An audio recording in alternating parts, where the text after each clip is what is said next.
You check your phone. The S&P 500 is at an all-time high. The headlines are screaming about a booming economy and a resilient market. But then you look at your bank account, you look at the price of eggs, you look at your rent, and you realize something is not adding up. It feels like you are living in two different worlds. In one world, the billionaire class is celebrating a new golden age of wealth. In your world, everything is getting more expensive and your job feels less secure. You are told the economy is great, but you feel like you are drowning. Here is the truth they will not tell you. The stock market is no longer a reflection of the actual economy. It is not a scoreboard for how well the average person is doing. It has decoupled. We are witnessing the Great Decoupling. To understand how this happened, we have to look at the machinery, specifically the machinery that most of you are using to invest. I'm talking about the index fund trap. Most people do not actually analyze companies anymore. They just buy an ETF like the S&P 500. They are buying a basket of the 500 largest companies in the U.S. Sounds safe, right? Diversification is the goal, right? Wrong. Because of how these funds work, money flows into the biggest companies regardless of whether they are actually performing well.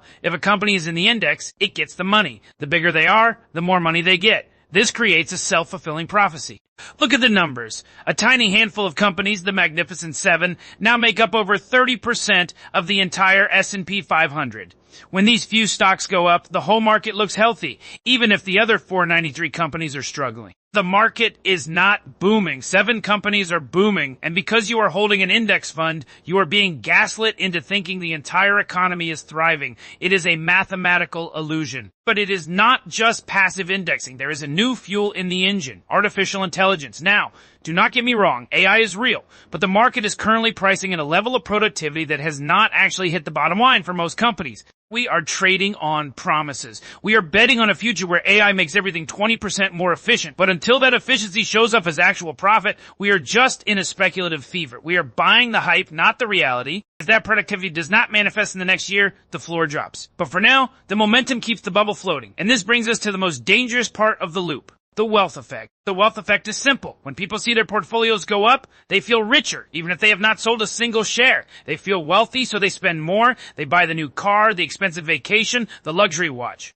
This spending keeps GDP growing. It keeps the retail numbers up. And when the government looks at the data, they see a growing economy. They say, look, the consumer is strong. Everything is fine. But there is a catch. Only the top 10% of people actually own the vast majority of these stocks. The wealth effect is only working for the people who are already rich. Everyone else is just dealing with the inflation that this spending causes. So the system is in a feedback loop. The market goes up, the rich feel wealthier, they spend more, the economy looks good on paper, the market goes higher. It is a giant floating bubble of collective denial. And while this loop is spinning, the bottom 90% are being crushed. You are feeling the actual cost of living crisis because you are not benefiting from the wealth effect. You are just paying for it. You might ask, why is it not crashed yet? Why is the bubble still floating? Because the market is betting on the Fed putt. It is betting that the government will simply bail out the system again. The market is not investing in growth. It is investing in the hope of rate cuts. It is betting that the Federal Reserve will print more money to save the indices. It is a bet on policy, not on productivity. This is the ultimate gaslight. You are told that the market is a reflection of human ingenuity and economic progress. But right now, it is just a reflection of liquidity and algorithmic momentum. So, when you see those all-time high headlines, remember this. You are not crazy. Your struggle is not a personal failure. You are simply living in the real economy while the market is living in a simulation. Scoreboard is fake. The game is rigged, and the only way to survive is to stop looking at the scoreboard and start looking at the actual ground beneath your feet.